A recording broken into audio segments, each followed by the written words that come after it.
Assalamualaikum warahmatullahi wabarakatuh. Good night, selamat malam, sugeng dalu. Ketemu lagi bareng saya, Aditya, di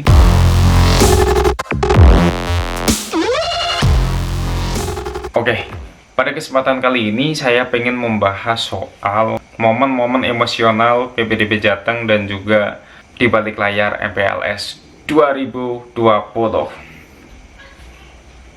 Sebagaimana yang kita ketahui bahwa PPDB Jateng tahun ini itu ada aja kendalanya. Serius, karena tahun ini kita emang nggak biasa gitu loh. Kita harus daring karena adanya pandemi COVID-19. So, ya udah, kita cuma bisa ikut aturan aja. Nah, kebetulan saya mendapat tugas dari sekolah itu untuk menjadi bagian informasi dan juga pengaduan. Jadi mau nggak mau saya harus nyebar nomor dengan beberapa panitia yang lain. Dampak dari tersebarnya nomor saya adalah otomatis ketika calon peserta didik ingin menanyakan terkait dengan PPDB, mereka ya menghubungi kontak person yang jumlahnya 3 itu, salah satunya saya. Saking absurdnya, ada aja calon peserta didik yang mereka nggak kenal waktu buat ngehubungin. Bayangin jam 1 dini hari tanya soal PPDB. Oh my god. Belum lagi bangun pagi-pagi lihat PA isinya tanya PPDB semuanya. Subuh saya bangun dari atas ke bawah tanyanya PPDB. Belum lagi ada orang tua panggil. But ya, itu tugas saya dan saya dengan senang hati melaksanakan itu gitu loh. Meskipun ya pada akhirnya notif-notif dari WhatsApp dari teman-teman non calon peserta didik banyak yang ketimbun juga. Salah satu tugas saya di bagian informasi dan juga pengaduan, ketika di lapangan saya bertugas di depan untuk mengecek kelengkapan berkas-berkas. Oh ya, mungkin ada yang tanya, kenapa kok masih pada datang ke sekolah? Ya, waktu itu surat edaran membolehkan kami yang berada di pinggiran untuk membuka PPDB secara langsung. Dalam arti datang sekolah untuk bantu di online kan. Oke, saya garis bawahi ya, membantu calon peserta didik untuk di online kan di sekolah gitu. Nah, pada saat itu kita tetap kok yang namanya menerapkan protokol COVID-19. Mulai dari masuk kita pakai termogan, harus pakai masker, harus cuci tangan, harus physical distancing, ya semacam itu. Pokoknya kita tetap menjaga jarak. Kenapa pilihan ini kemudian kami pilih? Karena kami memiliki beberapa pertimbangan. Pertama, banyak yang tidak memiliki akses jaringan internet yang bagus. Maklum ya, sebagian besar dari zona kami adalah ya, namanya juga pinggiran. Zona-zona kami masih ada yang di daerah-daerah pegunungan yang untuk sinyal aja, nyari sinyal aja itu susah banget. Lalu yang kedua, ada aja anak-anak yang nggak paham tentang teknis PPDB secara online. Daripada mereka nanti di rumah salah, bingung, revisinya susah, ya udah akhirnya mereka ke sekolah, kami bantu. Sebenarnya gitu sih ceritanya gitu. Tapi emang nyatanya gitu juga. Dari sekian banyak calon peserta didik itu memang ada bener-bener yang kekeh banget pengen di sekolah kami. Dan kebanyakan dari mereka itu kalau udah daftar itu ya kayak udah yang pasrah aja gitu loh. Percaya aja sama kita. Jadi ya kita tuh kayak punya tanggung jawab moral. Gak gampang. Punya tanggung jawab moral sebesar itu. Karena apa? Karena kita posisi nggak bisa jamin anak tersebut bisa lolos atau bisa masuk dalam jurnal. Karena ini sistem ya. Terus di sisi lain, anaknya pengen banget sekolah di situ. Dan yang emang terdekat emang situ juga. Itu kayak yang, jadi gara-gara problem ini saya dibantu satu orang namanya Bu Endah. Itu tiap malam kita hampir jam 12, jam 1, bahkan lebih, yang kita omongin tiap malam selama 7 hari PPDB itu jurnalnya anak, cuma buat memastikan bahwa teman-teman yang kita bantu itu masih berada dalam jurnal dengan posisi aman. Dan kita nggak kenal yang namanya hari kerja apa enggak, weekend, Sabtu, Minggu, yang dibahas pun PPDB juga. Bayangkan, sadly, yang namanya sistem, kita nggak bisa apa-apa. Di hari-hari terakhir itu, ternyata gusuran dari SMA lain yang masih berada dalam satu zona, itu banyak banget. Jadi yang tadinya pergerakannya tuh masih lambat banget, kita nyantai banget, tiba-tiba jeret. Yang tadinya masih di atas, udah langsung ke bawah. Itu bikin kita ketar-ketir, jujur. Aduh, ini gimana lagi? Itu sampai ada satu lokasi di daerah Kecamatan Bruno, itu emang jauh dari sekolah-sekolah negeri gitu loh. Ini yang jadi emosional moment di PPDB Jateng kemarin. Anak datang sambil nangis, "Pak, pokoknya saya maunya di sini karena paling deket di sini." Tapi ya, kita benar-benar yang nggak bisa berbuat apa-apa gitu loh. Dia masuk zonasi, ternyata dari segi jarak dia kelempar. Mau kita masukin afirmasi, mereka sama sekali nggak punya KIP, nggak punya KIS, nggak punya PKH atau apalah itu. Lalu yang ketiga, mau kita masukin prestasi, di prestasi juga secara poin nilai akumulasi itu juga udah nggak masuk. Jadi sebenarnya yang bikin kita secara psikologis makin berat itu kayak yang mereka yang diantar oleh orang-orang tuanya. Begitu denger, "Pak, mohon maaf Pak, ini sistem, kita nggak bisa intervensi." Itu kayak yang mukanya langsung berubah. Aduh, bener-bener kasihan beneran. Kalau yang deket-deket sih kita masih bisa lah ya. Jadi yang emang bener-bener deket-deket, yang kami bantu untuk inputkan itu, kami emang bener-bener pantau terus. Jadi kalau misalnya di zonasi posisi mereka udah agak tergeser, kita pasti tanya, "Konfirmasi, kamu punya KIP nggak? Kamu punya KIS nggak?" Kalau misalnya punya, mending lewat jalur afirmasi aja gitu. Atau kalau misalnya bagus, ya kamu mending ambil jalur prestasi. Jadi emang kita itu udah kayak apa sih, guru BK gitu loh. Jangankan itu deh. Tapi emang bener pas itu udah hampir hari terakhir, 2 hari terakhir kalau nggak salah. Jadi pertama datang tuh bapak ama anaknya cewek. Tuh mukanya itu udah mau nangis. Aku yang lihat aja kayak yang wow. Jadi kayak kita di depan tuh kayak yang istilahnya tahu banget lah ekspresi anak datang, ekspresi mereka ketika menghadapi penolakan. Jadi saking pedulinya kami, teman-teman yang pada akhirnya nggak bisa keterima di sekolah kami pun kami arahkan. Ini di sekolah ini masih ada kuota segini. Kira-kira kamu mau apa enggak? Kalau mau, kami ubahkan untuk pilihan sekolahnya. Karena yang namanya anak tuh jarang banget yang benar-benar dia paham cara ngubah sekolah, cara ngubah pilihan program studi dan lain-lain. Jadi emang benar-benar kita bantu dengan semampu kita. Beneran, teman-teman yang nggak bisa keterima di sekolah kami itu bener-bener kami rekomendasikan. Kamu mau nggak di sekolah ini, kami bantu untuk pendaftarannya.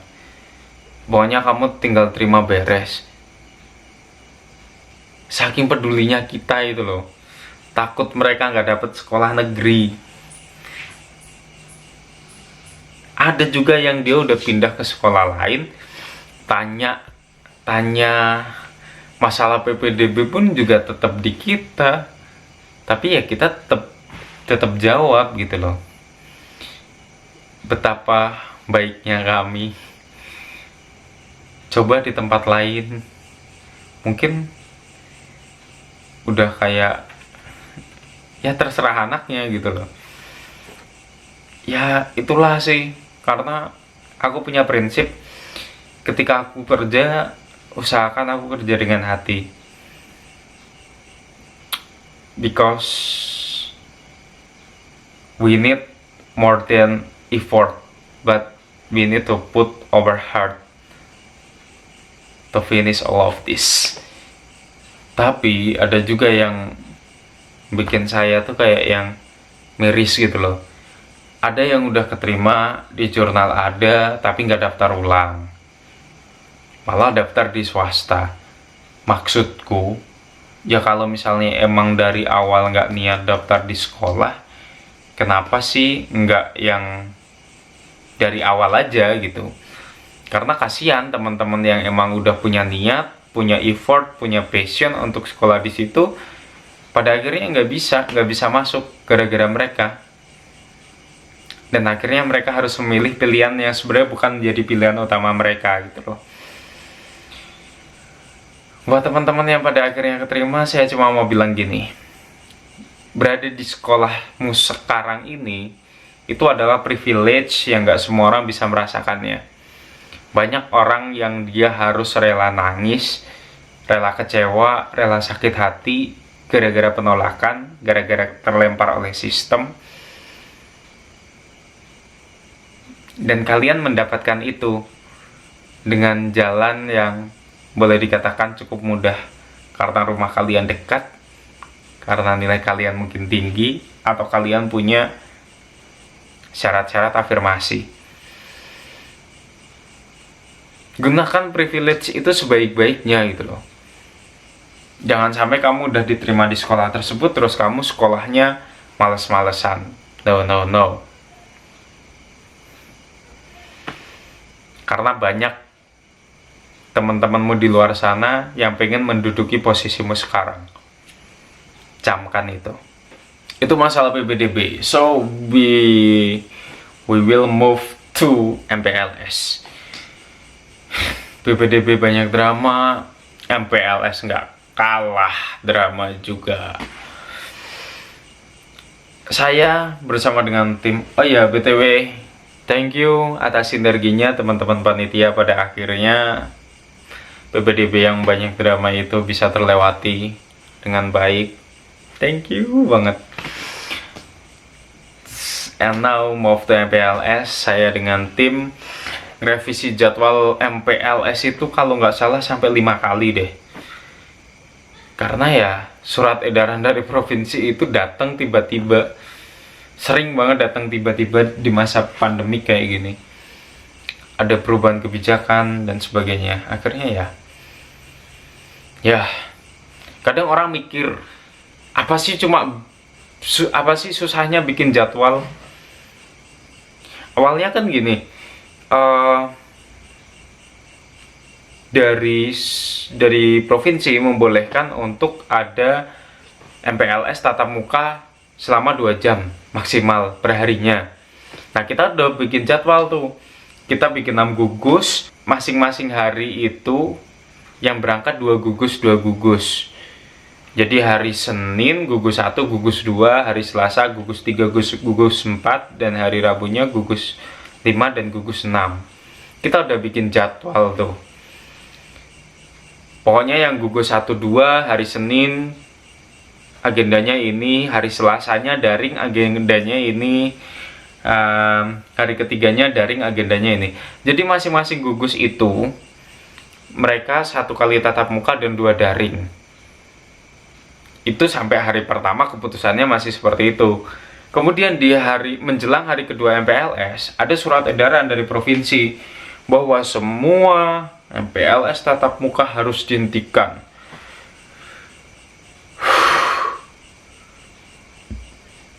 nyusun jadwal lagi. Orang mikir apa susahnya nyusun jadwal, sesimpel itu. Dia nggak tahu bagaimana kita harus bagi 3 jadwal yang berbeda untuk 6 gugus. Tapi ya udahlah ya. Malam itu juga terlewati. Kadang kami dari panitia tidur larut malam banget. Bahkan nggak tidur. Ya cuma biar itu segera selesai. Ya bayangin aja mau dipakai buat besok. Masa iya malam ini kita bisa leha-leha dengan santainya? No. Belum lagi kita harus mikirin soal konsep MPLS. Ini MPLS daring, kalau tatap muka mah enak. Mau bikin kegiatan yang kayak gimana pun juga enak. Tapi kalau daring kita harus mikirin. Harus mempertimbangkan banyak hal. Fasilitas, anak-anak bisa akses enggak? Sinyal aja susah. Harus naik pohon. Harus naik genteng. Kita mikirin juga, dengan teknis seperti ini ribet nggak sih? Mudah dipahami anak nggak sih? Kalau yang di kota mungkin enak, pakai Zoom, pakai ini. Tapi buat kami yang ada di pinggiran, ini terlalu banyak pertimbangan untuk bisa mengambil sebuah keputusan gitu loh. Wajarlah bisa, kalau yang di kota nih, wajarlah bisa nge-zoom, bisa live streaming YouTube. Kita mau bikin Zoom, mau bikin live streaming YouTube,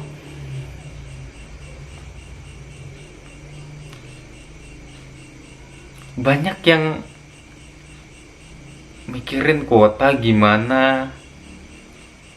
Itu bener-bener yang kita mikirin banget tuh. Kita 3 hari. Gak semua dari teman-teman itu dari keluarga yang berkecukupan gitu loh. Mungkin karena medianya cuma grup WhatsApp. Kadang ada aja yang kayak ngeremehin, MPLS tuh kayak cuma absen online, udah habis itu kelar.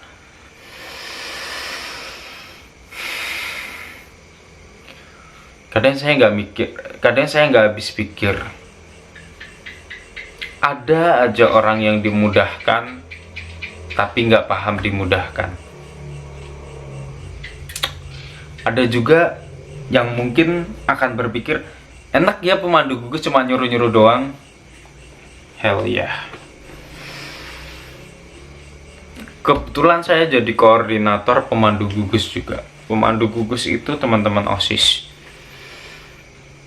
Dan mereka sejak kelas 10 dimulai MPLS, teman-teman OSIS itu sudah pembelajaran efektif daring.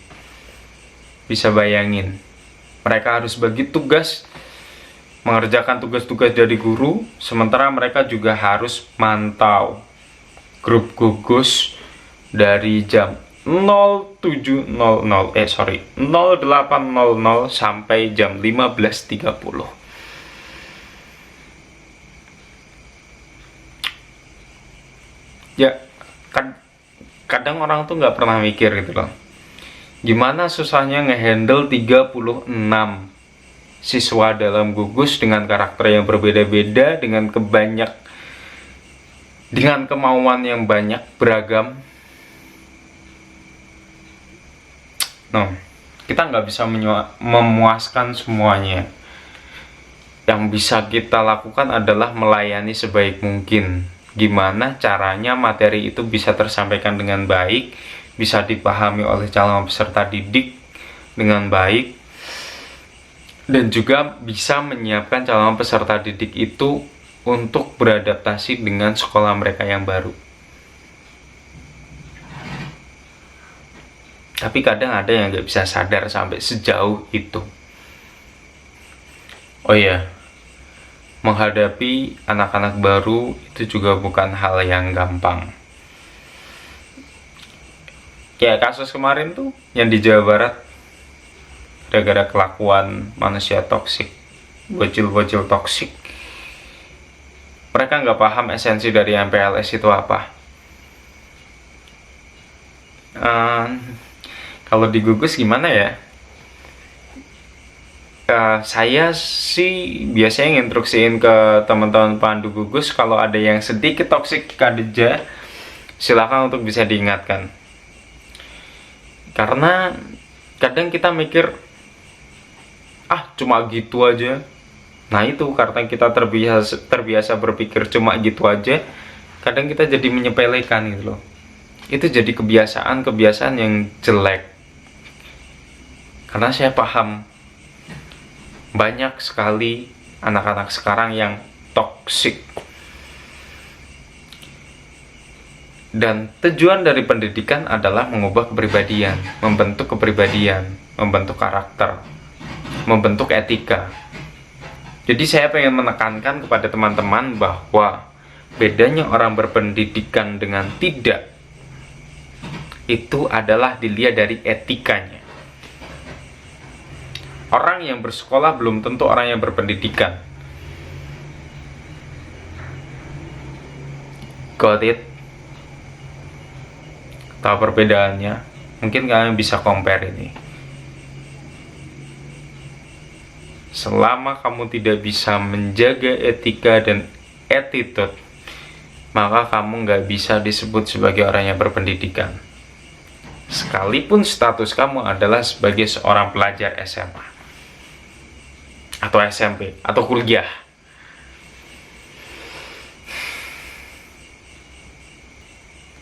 Dan saya dengan teman-teman OSIS juga mikir, kita tahu kok betapa boringnya tiap hari mantengin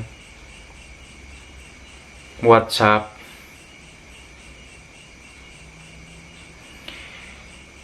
tiap hari harus baca materi. Tapi coba dari perspektif pemandu gugus, mereka lebih susah lagi. Cuma bertiga harus ngerekap absen, harus ngerekap penugasan, harus mantengin satu-satu, harus jawab pertanyaan yang kadang kalau dipikir-pikir tuh, kayak gini aja ditanyain. Tapi mereka sabar untuk ngejawab pertanyaan-pertanyaan kalian sepanjang kalian gak toksik.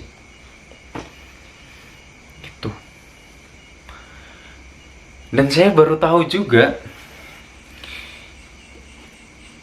ternyata teman-teman itu ketika masuk SMA, banyak sekali hal-hal yang sebenarnya menurut kami teman-teman SMA itu sepele banget. Dan mereka peserta didik baru itu nggak tahu, belum kenal, belum pernah mempelajari atau apa. Sampai saya bilang tuh gini, ini MPLS kayak gini tuh gunanya banyak banget ya, bener-bener mencerdaskan teman-teman SMA ya, SMP, teman-teman calon peserta didik baru. Hal-hal simpel kayak gini ternyata mereka belum paham. Coba kalau misalnya kita nggak ada MPLS, tiba-tiba jegler, mereka harus pembelajaran daring. Mereka nggak paham apa itu Quizzes, Google Classroom, nggak paham dengan Google Form dan sebagainya. Bayangin. Dan kita memperkenalkan itu. Artinya kita banyak sekali materi yang kita share. Ada pengenalan lingkungan, ada pengenalan warga sekolah, ekstrakurikuler, wawasan kebangsaan, etika, kepribadian, SOP COVID-19, pembelajaran jarak jauh, ada pembelajaran di masa pandemi, ada juga tentang studi lanjut, ada juga tentang pengembangan diri, dan sebagainya. Apakah kalian masih berpikir untuk bisa mengkonsep materi-materi tersebut itu adalah hal yang mudah? Enggak. Kita bikin infografis harus ngedesain dan sebagainya. Kita share video, kita juga harus ngedit dulu.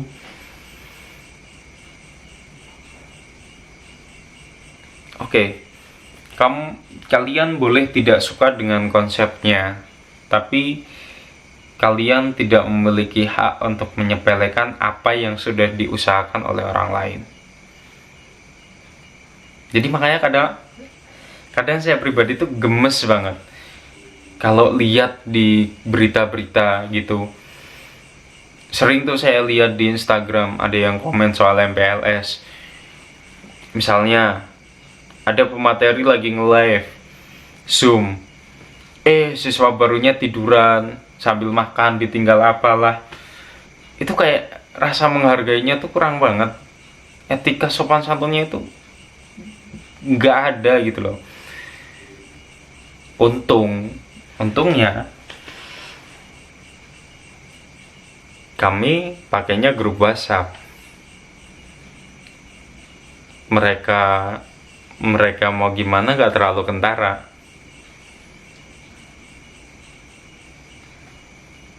Tapi ya tetap, salah satu fungsi pendidikan adalah membasmi ketoksikan.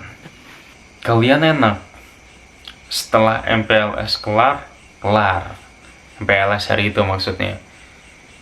Kami teman-teman pemandu gugus, kalian kelar, mereka harus evaluasi sampai sore.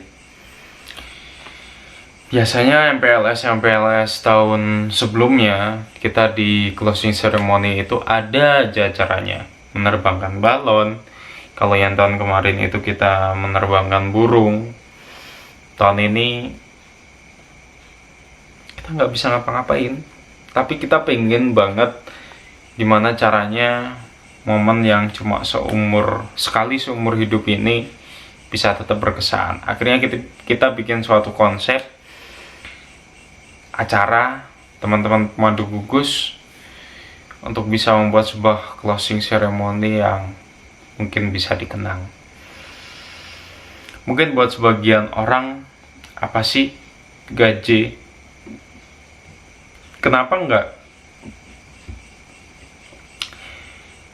Kenapa harus terpaku pada bentuknya? Kenapa tidak melihat bahwa untuk membuat sebuah konsep closing ceremony seperti ini, mereka memberikan effort, ada niat yang tulus untuk bisa menutup sebuah MPLS dengan cara yang menyenangkan. Kalau mungkin kalian berpikir kalian capek, ya sama. Panitia nggak ada yang nggak capek. Mereka juga sama-sama capek gitu loh.